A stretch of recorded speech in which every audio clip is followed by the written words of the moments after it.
In the history of Hollywood, few stars have so captured the imagination of fans as R2-D2, the feisty astrodroid made famous in Star Wars.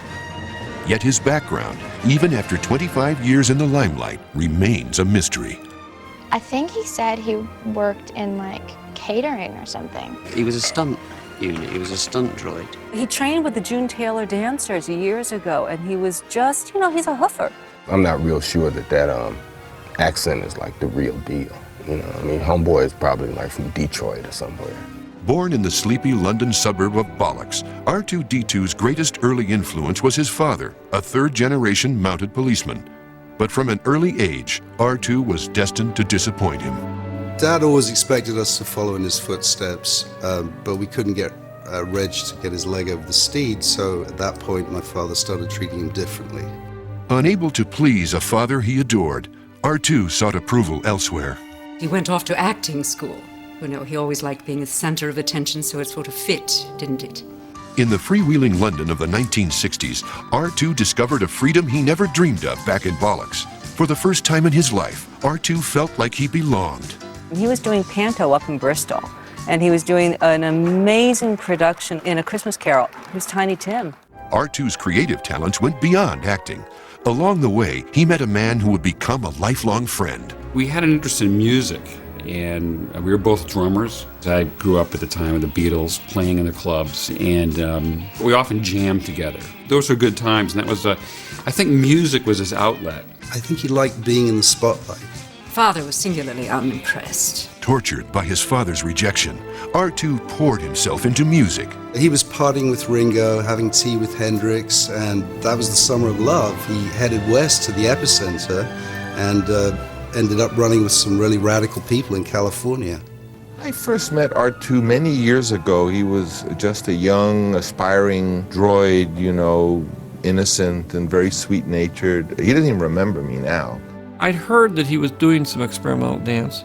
You know, that was sort of in the 60s. I don't think anybody remembers anything about what happened in those years. R2 quickly found work on American television, playing a variety of supporting roles. You know, in like Starsky and Hutch, they were throwing those cans around, trash cans. That's how he got started.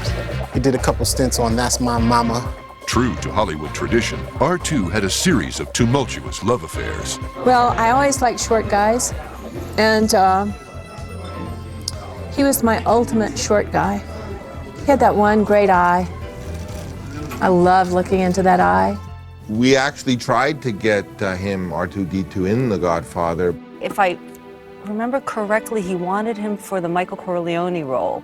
Since I read the book, I mean, I could just see him in those scenes when he's walking through the Sicilian countryside with the two bodyguards with their shotguns. And so kind of that image always made me persist in trying to get him the part, but they didn't see it. Bob Evans called him a runt. But The Godfather's second unit director, a young filmmaker named George Lucas, saw exactly what he needed for his new film, Star Wars. In the very, very first script, R2 is described as a trash can on wheels. And that's one of the reasons why I saw him. I said, this guy's perfect. You know, I hope he speaks English. March 1976. Filming begins in Tunisia. Though already a veteran of stage and television, R2's transition to feature films proves difficult. It was a huge burden on R2 to really carry the very first scene in Star Wars. He had the second line of dialogue in the whole film. Did you hear that? They shut down the main reactor. We'll be destroyed for sure. Under the intense spotlight of a major feature film, R2's nerves frayed. Probably the biggest fear he had was he had to appear in a scene with Alec Guinness. And that was a huge opportunity for him. I know he was really nervous that day. He got sick the morning before that. The pressure proved too much. R2 had to be treated for exhaustion. Despite R2's strengths, he's insecure. There's some insecure programming somewhere in his system. I think it's easy for people to forget that he has feelings. When you're at crotch height, it's hard to make a good impression. Displaying the feisty courage which would become his trademark, R2 was back on the set the next day. He nailed the scene with Guinness in one take. R2 is a brilliant actor. His timing is impeccable. He's like a machine. I first met R2 in 1976. I had gone to visit George at his company, at his studio, and I was just drinking some water from a small styrofoam cup. And I went to throw my cup away, and I saw this trash can in the corner, and I walked over to it. The lid wouldn't come off. And this whole thing began to squeak and bleep and make all these noises. And I kicked it 3 or 4 times. It fell over. And then George said, "What are you doing to R2?" And I said, "Well, I'm trying to throw my styrofoam cup away in this trash can." He said, "That's not a trash can, that's R2-D2. It was a mistake no one would ever make again. The following year, R2 became a part of American culture. Star Wars was a huge success. He came back, he was a star. The mayor gave him a key to the city. They named a bypass after him, the R2-D2. It was wonderful.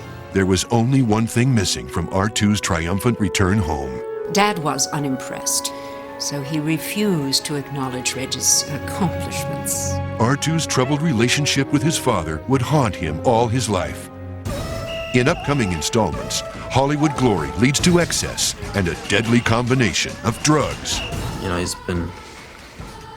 alcohol, There's been rumor that he likes to drink. and women.